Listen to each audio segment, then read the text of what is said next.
All right, BuckeyeHuddle.com. We're here with five-star Ohio State wide receiver Brandon Inniss. You're not really a five-star anymore. You're signed, so you're a Buckeye now. Yes, Good first day there here at East practice at the All-American Bowl in San Antonio. Yeah. Just your thoughts on getting out there. You're installing stuff today and just getting a feel for everything. Our coaches said we had a very good day, and they think it was like our second or third day of practice. I mean, we came together. We had meetings last night. We just learned some of the passing plays this morning. We came on the field, but that's what All-Americans do. They pick up things fast, and that's what we did.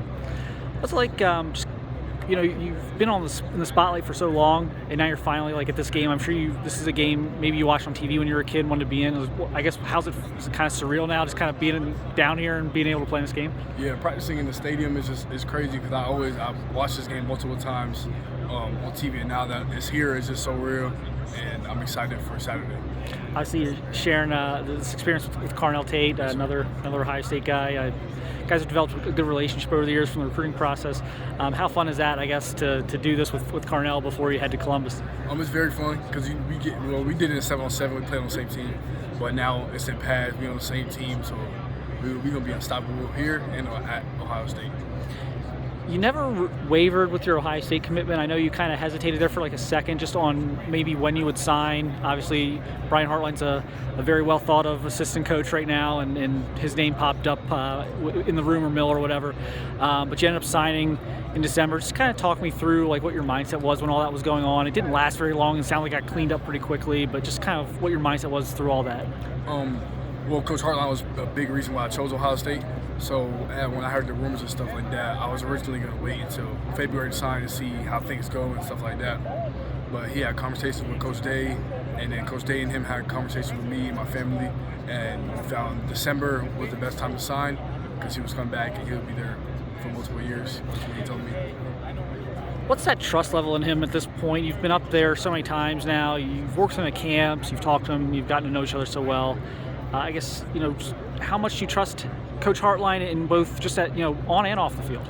Well, first of all, off the field, I trust him a lot just because of the guy he is. You hang around him, he's like a father figure to his receivers in the room. And they tell me all the time, he's a great guy, but even a better coach, and that's the main thing. On the field, he's going to give you his best, and he's the best college coach in college football. Coach in college football, so learning from him will be big. So much talk about NIL right now. What's real with that and what's not? As a recruit, how much is this coming up? Are you? Is it becoming a thing of where do you guys have to weigh all this guaranteed money that may be thrown around? Just how chaotic, I guess, is this for you guys to try and make a decision with NIL and kind of it not really being enforced? Kind of why there's no rules right now to it. Well, as a recruit, you have to take it very carefully because it can mess up your career. So I thought about it. Me and my family talked about things like that. And money now, it won't. It'll just be better in the future when you work for it, you earned it, and you're a first rounder from the Ohio State University. So. Obviously, there's going to be NIL opportunities, at Ohio State, wherever you go.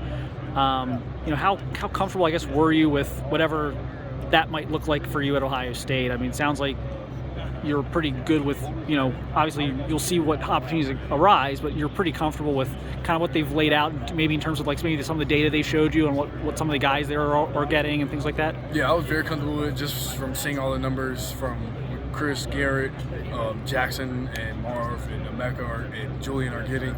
So I was like, well, if I come and do what I got to do, I know I'll be taken care of. What does it say about you and these guys, this four receiver class? You're all very highly recruited, very highly ranked. You got a lot of offers. You all stuck with Ohio State. Someone could have bailed and said, "Oh, there's too crowded in that room," or too maybe my NIL won't be there. Whatever it might be. What do you think it says about this group that they all kind of stuck with Ohio State? You're all sticking together. I think we all got the same mindset. We want to come in and want to be great. We want to win the national championship. All of us, me, Carnell, Noah, and Bryson, we know what it takes, and we stuck together. We trust Coach Hartline and Coach Dennis Simmons, Coach Key, Coach Day. I said Coach Dennis Simmons. Coach David Jordan, and just we stuck together just because we trust him. Well, appreciate your time, Brandon. Good luck here the rest of the week. Appreciate it.